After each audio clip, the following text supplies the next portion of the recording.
السلام عليكم ورحمة الله. اضغطوا إعجاب للفيديو واشتركوا في القناة. المنتخب الجزائري 1982 86 هي مشاركته الأولى في كأس العالم بعد 2010 2014.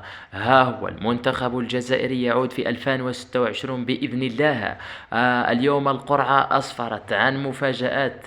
المفاجأة الأولى أن المنتخب الجزائري سيواجه الأرجنتين في أول مباريات كأس العالم. مباراة ستكون صعبة أو ستكون فيها مفاجآت. بعدها سأقول لكم أننا يمكن أن نتجاوز رفقاء ميسي، ولما لا أن نكرر ما كررته السعودية.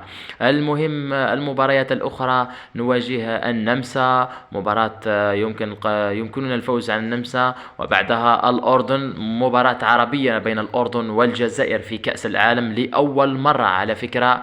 المهم قرعة رحيمة بالمنتخب الجزائري، قرعة يمكن أن تسفر عن بداية الحلم، ولما لا نتأهل للمربع الذهبي لأول مرة مع المنتخب الجزائري. المهم هذه هي القرعة وهذا هو باقي المجموعات. كل التوفيق للمنتخب الجزائري. شكرا لكم.